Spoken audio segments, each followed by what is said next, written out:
So one of my friends, and he's a longtime friend and a viewer of the channel, reached out to me and he said, "Hey, dude, do you want to take a look at one of my pistols?" And I said, "Sure. I could always look at stuff I haven't looked at before, and I'm happy to take a look at them."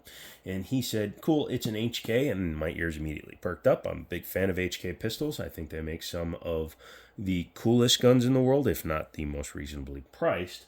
They are quite fun to both look at and play with. So when he said that I could borrow it, I'm like, sweet, send it on. I wish I could buy it, but apparently he's promised it to somebody else. But we'll see what happens. This is the H&K Heckler & Koch USP 45 Elite. Now this is different from the standard USPs, and you'll see why in 3, 2, actually I don't want to show you right now. Become a member of the channel, would you?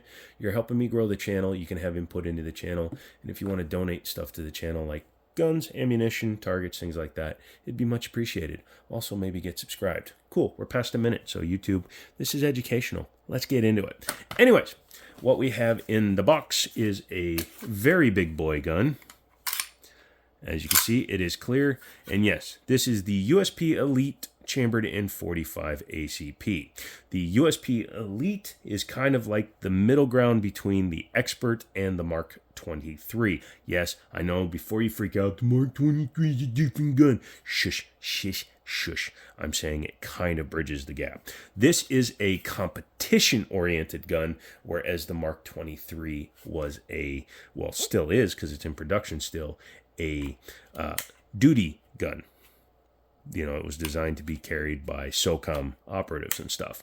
This guy, it was designed to be a competition shooter. It's much thinner than a Mark 23, smaller, doesn't have the big dog-ass front end, doesn't even have a pick rail because, again, competition shooter. So yeah, we'll be taking a look at that. Inside the box, it comes with 2 mags, and I'm guessing there's some stuff under here. Would you look at that? You get a band, you get a key, you get a lock. Let's see. $1,200 gun, $1,000 gun, no printed gun lock. And I know you're gonna be like, "Joe, why do you keep talking about that suppressor?" Let's see, could it be because a $350 PSA gun has a branded lock? I wonder why he calls that out. For size comparison, here is the PSA Rock in 5.7, and you can see that the USP, even though this has an extended barrel because of the threaded, is still a longer boy.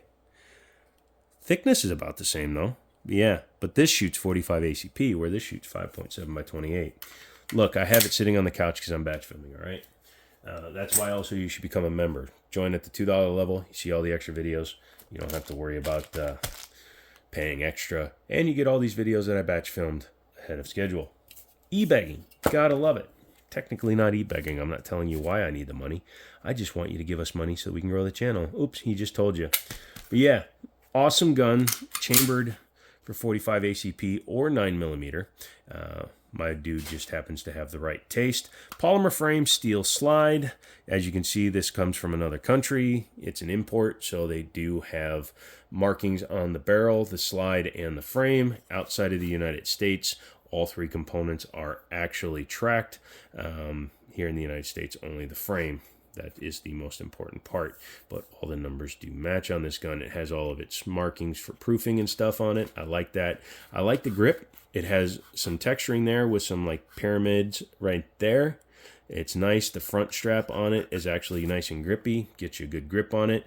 Only has rear slide serrations. I would have liked to see them do something up here. I mean, yeah, you can grab it right there, but that's not always easy to do. Also, taking a look at it. Okay, that's just a O-ring for accurizing it. I thought that was a bushing, but no, it is not. External extractor, easy enough to grab, even when it is fully in the down position. Now, it's double action and capable of single action. However, it's a double action with an only safety. This particular version of the gun being competition ready, only has a manual safety. So it's like a 1911. In order to decock it, you just grab it, pull it, and drop it with your finger. I don't approve of that. I don't think you should ever do that. The proper way to carry any gun that has this style safety is cocked and locked. Yes, it is easy to do, and if you have enough practice and patience, you will get very good at it. But all it takes to accidentally screw up is to accidentally slip one time. So yeah, all you have to do is slip, and you can have a negligent discharge. Not an accidental discharge. It's negligent when you're doing something the gun wasn't intended to do. So keep that in mind as you do it. Basically, think of this as a single action gun with double strike capability. That's how I look at it. It is ambidextrous, and because it uses the European paddle style release, it is absolutely ambidextrous outside of the slide lock slide release. And it's okay though, because most people will just be running the slide anyway. Fits in my hand pretty well, but again, I'm a bigger dude, and yeah, I don't actually mind a big gun. I prefer them.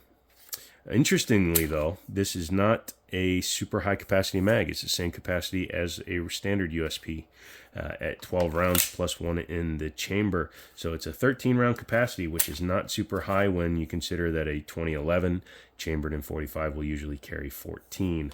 My Para Ordnance 1911 double stack actually carries 14 plus 1, so 2 more rounds than this guy.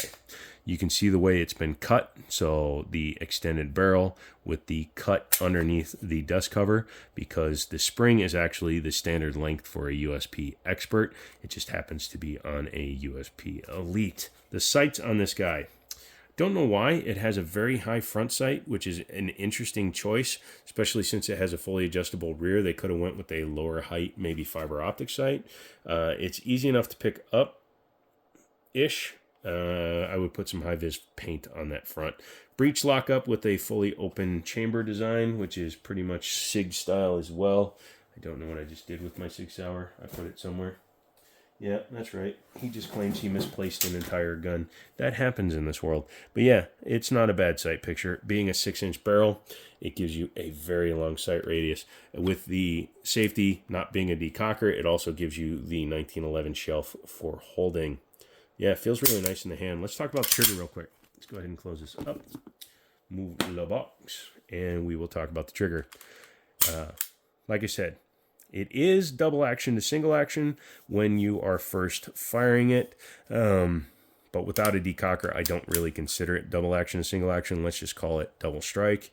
But double action for your first shot is very heavy, but smooth. If you just pull straight through, just goes. If you want to start in single action, you can see how much further it comes back. It's almost revolver short, which is pretty nice. And then 3.5 pounds. The double action is almost 9.5 pounds, so it is quite a big difference. But yeah, and then of course once you rack it and put another round in it, the reset is all the way out. Keep that in mind. So if you're like me and a lot of guys, there's a lot of shooters out there that do the slap. So, you know, once we release, we just fully take our finger off and go back in. That's because a lot of guns from back in the day, if you actually tried to ride the reset, you could actually keep them from resetting their strikers or hammers correctly. And I do it because I have massive nerve damage and I can't feel what my hand is doing. Yeah. Yep. Isn't that interesting? Yeah. You know, I've never taken this gun apart, but it looks like it's going to be pretty standard. So do you want to take it apart with me? All right, let's go ahead and do that. Go ahead and clear it. Make sure it's empty. Set down a piece of thing here. And I'm betting we just need to come back to, there it is. See, a lot of times with these guns, you can just kind of push on the pin while sliding it back and forth, and then you can find where the slide lock wants to come out. It's a little bit stiff in there because it's in a weird position. It's recessed. You see how it's crowned around that? So we're going to use the nose of a bullet because why wouldn't we? And that will help us assist the push out. Once you've taken that off, hammer fired, you don't need to pull the trigger. Looks like the spring is very tight in there. Oh no, it's not too bad. It's also captive, even though it doesn't look like it. But as you can see, it actually has a double spring, which is cool. It helps mitigate the recoil a little bit. It has a metal plate on the end. And the way that hook goes, make sure you pay attention to which way the hook is going, because that's the top, that's the bottom. Go ahead and pull your barrel out. It comes out just like a standard Glock, but it's extremely long, ladies. Yeah, not bad. Has a standard breech lockup. Has that O-ring around the end, which helps it sit inside of the opening at the end of the slide in order to allow it to be theoretically more accurate. Taking a look at the frame, locking block with rails right there, fire control group. You have your ejector there. You do have your firing pin block right there. So when you fire it, you can see it comes up and allows the gun to fire. Hammer fired, of course, and you have your mechanism back here. And you can see it's actually a pretty substantial item to work. So yeah, that's pretty cool. Not bad.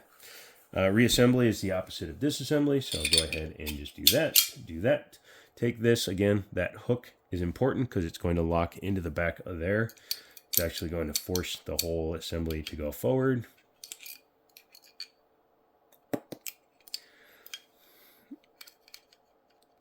Now, it's not going to like click into place. You're just going to have to hold it into place kind of.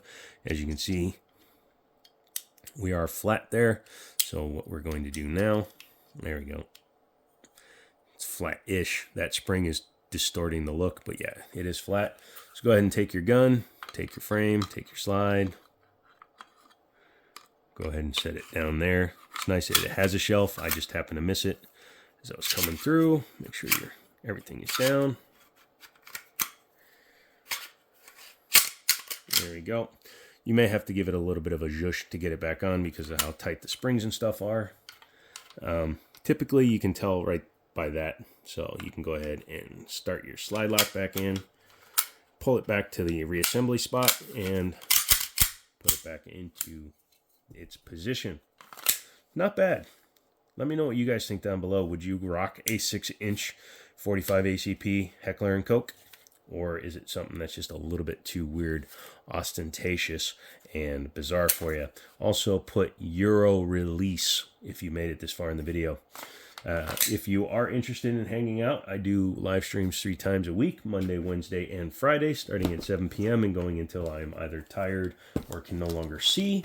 And yeah, we've just been having fun. We talk about a little bit of everything. Make sure that you come with a good attitude, though, because if you are an a-hole and you're offensive, you will no longer be invited. So other than that, I look forward to seeing you kids. So come back for that.